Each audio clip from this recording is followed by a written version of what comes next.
Army recruit seriously injured in rifle blast. Typhoon Ragasa floods Guangfu Township. 2025 Wistron Women's Open kicks off in Taiwan 2025.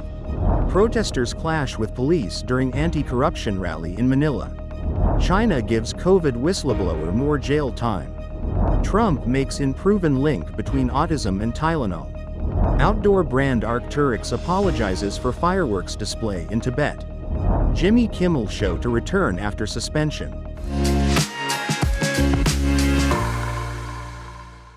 Hello, I'm Wade Lee. Thank you for joining us on FUNDAY News. It is Wednesday, September 24th, World Bollywood Day, and here are your top stories.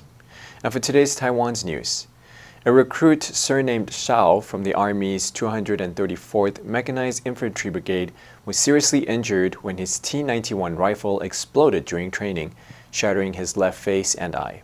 Military investigators said the cause remained under review. Forensic expert Gao Da-chen noted the wound did not match typical suicide patterns. Heavy rains from Typhoon Ragasa triggered the collapse of a landslide dam on the Matayan Creek in Guangfu Township, Hualien, on September 23rd.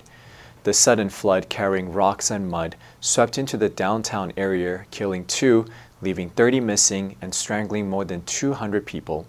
The dam had formed only 2 months earlier, and its breach caused one of Hualien's most severe recent disasters. The 2025 Wistron Women's Open, organized by TLPGA and co-sanctioned with the LET, will be held October 23rd to 26th at Taoyuan Yangsen Golf Club. Offering a $1 million prize, it will attract top female golfers from over 20 countries, marking a major international stage for women's golf in Taiwan.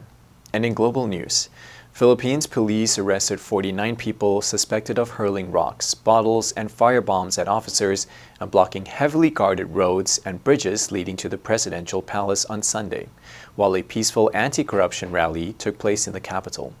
Officials and witnesses said the melee outside the country's seat of power unfolded as more than 33,000 other protesters rallied in a historic park and at a democracy monument in Manila.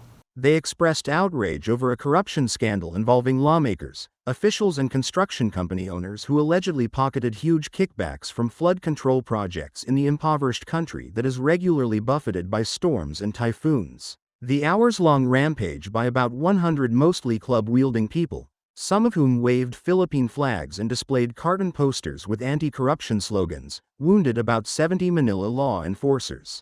Schools were canceled due to the violence. Hours after the assault, police had yet to identify the attackers, some of whom carried black flags with the caricature of a skull and crossbones. A Chinese journalist jailed for 4 years after documenting the early phases of the COVID-19 outbreak from the pandemic's epicenter has been sentenced to 4 more years in prison.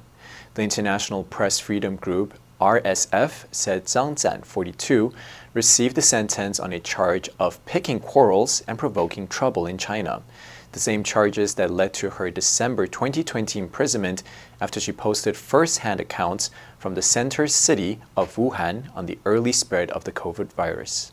Zhang was initially arrested after months of posting accounts, including videos, from crowded hospitals and empty streets that painted a more dire early picture of the disease than the official narrative. Her lawyer at the time said Zhang believed she was being persecuted for exercising her freedom of speech. According to court documents, she went on hunger strike the month after her arrest, prompting police to strap her hands and force-feed her with a tube, her lawyers said.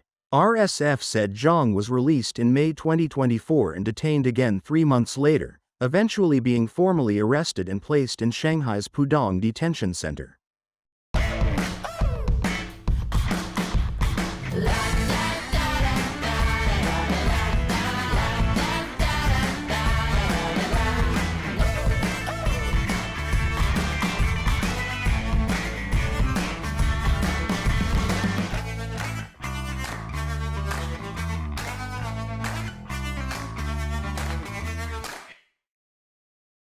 U.S. President Donald Trump said doctors in the U.S. will soon be advised not to prescribe the pain reliever Tylenol to pregnant women, citing a disputed link between the drug and autism. The president's claim on Monday that taking Tylenol, known as paracetamol elsewhere, is no good and that pregnant women should fight like hell to take it only in cases of extreme fever. Medical experts have strongly pushed back on the claim, with some calling the president's comment dangerous. Health officials in the UK have stressed that paracetamol remains the safest painkiller available to pregnant women. UK Health Secretary Wes Streeting said, "I trust doctors over President Trump, frankly, on this." The American College of Obstetricians and Gynecologists disputed the link made by Trump in the Oval Office on Monday. Its president said the Tylenol claim is not backed by the full body of scientific evidence and dangerously simplifies the many complex causes of neurologic challenges in children. The statement added, "Studies conducted in the past show no clear evidence proving a direct relationship between the prudent use of acetaminophen during any trimester and fetal developmental issues." Chinese officials are investigating outdoor clothing brand Arc'teryx after it apologized for a firework display in Tibet, which drew backlash for its potential impact on the fragile ecosystem. Videos from the event show multicolored fireworks erupting across foothills as part of a promotional campaign. But the show sparked a barrage of criticism online, with people saying the stunt contradicts Arc'teryx's image as a conservation-focused brand and calling for a boycott of its clothing line.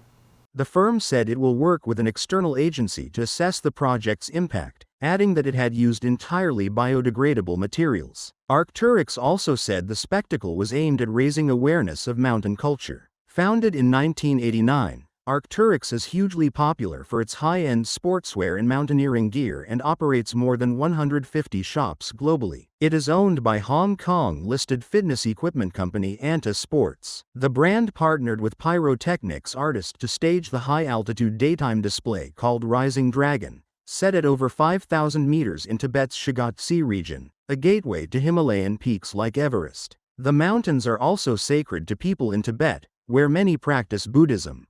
U.S. comedian Jimmy Kimmel will return to his late-night talk show after being suspended for making jokes about the death of the conservative influencer Charlie Kirk. Disney, which owns the U.S. broadcast network that airs the show, said it suspended the program because it felt some of the comments were ill-timed and thus insensitive. Disney added, "We have spent the last few days having thoughtful conversation with Jimmy, and after those conversations, we reached the decision to return the show on Tuesday." The comic's abrupt suspension followed threats by the federal TV regulator to revoke ABC's broadcast license, sparking nationwide debates over free speech.